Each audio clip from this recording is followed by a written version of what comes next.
everybody, welcome back. It's Cape Rugby TV time. Time for us to take a look at what's happening in the world of West Bromwich Club Rugby. Before we get the wheels turning though, big thanks of course to our partners on board with us. Score Energy Drinks, we're going to talk to you more about that during the course of the show. And of course, we're going to talk to you about the Score Immune Booster, right, where you can win yourself a case of Score Immune Booster by doing our Spot the Team competition. And of course, MChem 24-hour pharmacy on the corner of N1 and Durban Road. Back in the studio with me, Rob Oliver. Rob, nice to have you back, man. Thanks, James. Always lucky to be with you. And Alastair Tace. I nearly said Alastair Kutsia. Nice to have you back, eh? Yeah, thanks, JP. It's good to be back. And you guys full steam ahead. Everything, weather's calmed down. We're back to normal. Back to normal. Back to training. Back to training. Running. Yeah. And you, Rob, you guys got. They are predicting rain for tomorrow. Tomorrow. We're all back to normal. I think that long break everyone had, or the chaos this weekend that passed, you could see that some of the guys were a bit rusted. But yeah, the wheels are turning again. I see everybody's talking about who can go up, who can go down, if it's a 1 point here and a 1 point there, and this one's in and that one's out. There's a lot of strategy and conversation going on at the moment. Yeah, I don't think Albert Einstein could work out what's going to happen here. This is up. This is going to go to the wire, to the last game. I can see this. The top 6 in each league. Definitely. So, folks, we've got a couple of highlights for you tonight. We're going to take a look at the highlights between Villagers and Tygerberg. Brackenfell, of course, played against SK Warmers, Unimill and False Bay, and UCT and Helderberg. Let's go first to the first half of Villagers and Tygerberg.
Welcome back, everybody. Villagers against Tygerberg. Halftime score there, 17 points to 14. We'll take a look at.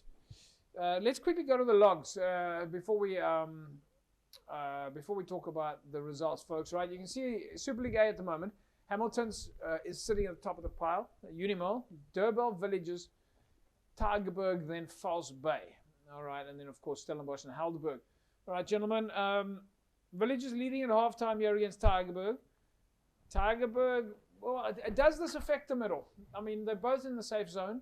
It does look like, you know, there can be a couple of challenges there coming maybe from False Bay and Stellenbosch if things go in the next couple of matches. Are they in the safe zone, or is it a question of make sure you win every game still? I think obviously you want to build momentum going into playoffs. So winning is always your number one thing that you are chasing. If you look at their lock points, it's currently exactly the same. It's a positioning thing now. Yeah.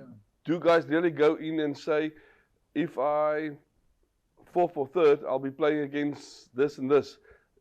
Can you more or less predict who you can play off in your quarterfinals, and then that determines who you play in your semi-final? I don't think that matters. I think it's a question of you want to win everything.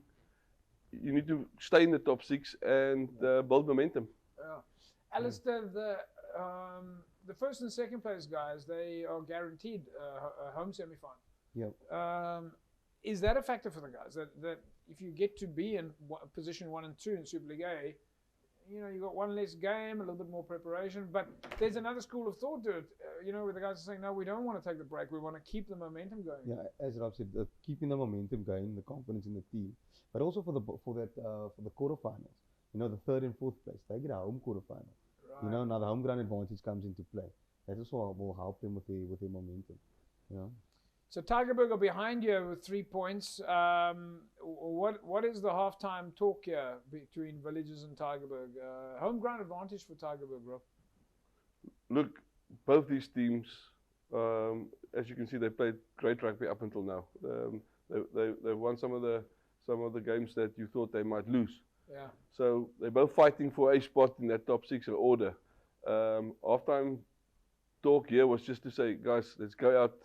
Leave nothing on the pitch. We've got to win this, no matter what. Yeah. All right, let's take a look at the second half, Villagers and Tygerberg.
Right, there we go, folks. Of course, final result going in favor of Villagers, and I'm sure Tygerberg will be thinking, well, they could have still scraped away a few points there. But final result, 30 points to 21 in favor of Villagers. We'll be back after the break, and then we go to Brackenfell against SK Warmers.